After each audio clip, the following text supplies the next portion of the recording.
ajaa'iba mijiraami walaloon ajaa'ibaa takka gurra isin buuti asumaanuu walaloo tana akka dhaggeeffattan asumaan ergaa isinii dabarsina walaloon waa'ee barnootaatii wajjin wal qabatu walaloon waa'ee barnootaatii wajjin wal qabattu barattuu Caaltuu Abdallaa gara madrakaa afeerree jirra. Allahu akbar. Allahu akbar. Allahu akbar. Wada madraka gabbazaan. Allahu akbar. Allahu akbar.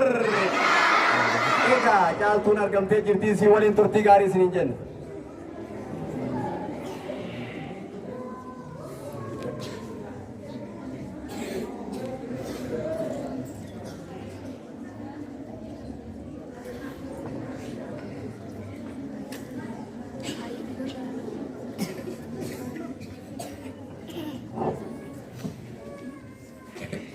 Assalamualaikum warahmatullahi wabarakatuh. Bismillahi jalqaba maqaamooti addunyaa guutuu alhamdulillahi yaa rabbi faaruu teeti galanni gee hin dhumtu yaa obboleeyyan muslimaa akkam fayyaa jirtu nagaa fi rahmanni rabbii ammallee guutee isin biraa jiraatu rabbiin isiniif haa laaffisu diinii isaa baratu awwalalee suufin jedha egaa na simattu.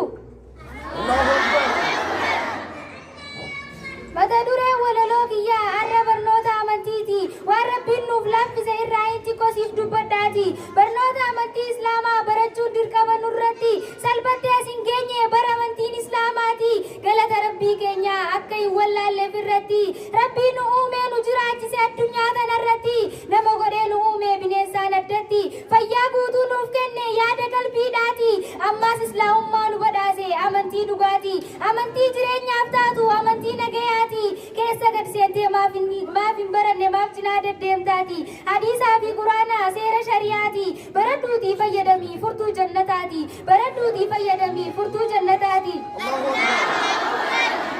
salphatti asin geenye bara amantiin islaamaa seefiin itti muraman ibiddaan gubamaa jedhu gariin arrabbii na gabbartan malee teessan dhabama islaamummaan isaa yoo beekame guusuma ajjeefama akkana keessa darbeen nu ga'e bara amantiin islaamaa nutis arra alhamdulillahi mirga amantii keenya akka feenattii fi bakka feene gaggeessuu qabna laalame yaajabaa kanaafuu amantii keenya cimsuuf uumaa kaa tokkummaa kanaafuu amantii keenya cimsuuf uumaa kaa tokkummaa dhiiraa fi dubartii darasaa sheekaniif ulamaa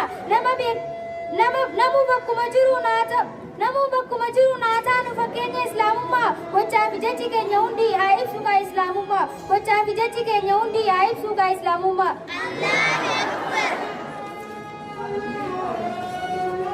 Keessaa'uu nuti dubartoonni amaanaa jabduutu nu harka jira. Keessaa'uu nuti dubartoonni amaanaa jabduutu nurra jira. Diinii yoo nuti arra barannee daandii nabiitirra hiriira nuti har'a bu'uura dhaloota fuulduraati kana namoota bara ilmaan diin qabsiisuu keessatti gahee haadummaatu jira meef duba deebi'aa ilaalaa seenaa gaafa dura dubartiin dura amantii kana fudhate ergamaa rabbii baana hiriira nagiyaa fi raammanni haa jiraatu isaan bira dubartii jabduu tana kaashaa fi gadiyyaa faatu jira sumeeyyaa haadha ammaar fakkeenya maaf hin fudhanne ammaasiis haadha imaa muhammad irraa seenaa isaanii hunda kaasuuf yerootu naanqataa jira seenaa isaanii hunda kaasuuf yerootu naanqataa jira.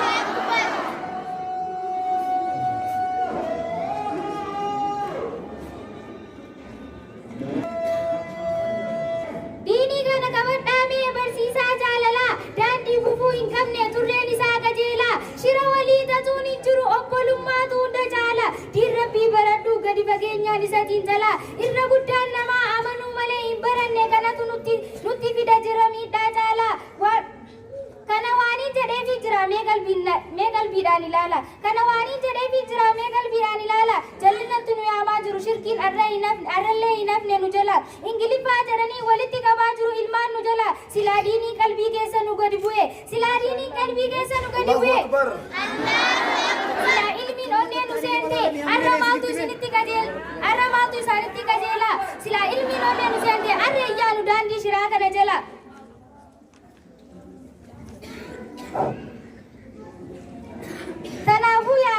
islaama kanaafuu yaada islaamaa akka nuti daandii sirrii qabannuuf hundee isaanii isinuma isin yoo nu qajeelchitan nuti taana barattoota diinii ciccimaa barri kun haa ta'u bara diin caalatti ol lafa qabatu bara shirkii fi munaafiqummaan itti dhabamtu.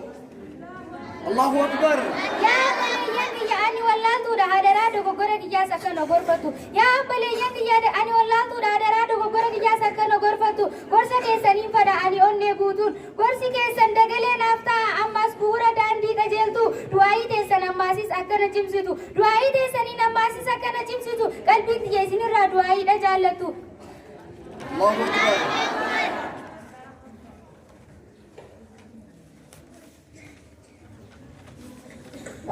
Barii gama bariisaa hoggaa deemnu majlisaa jiruun tun akka tolti goflaa malee gaarratti.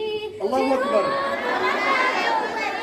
Goflaa malee gaarratti isin darasaan biyyaa jabaadha yalmaan ayyaa ilmi barnoota islaamaa dhaloota dhufuun gaayaa osoo.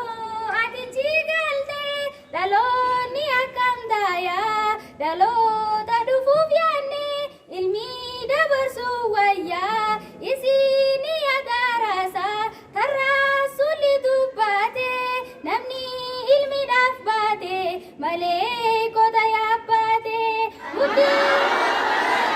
mudii teetti daadhu rabbuu makee abdaadhu ikhlaasa sifkaadhaadha karooratti baafadhu. Assalamualaikum warahmatullahi wabarakatuh. Waalaikumsalam.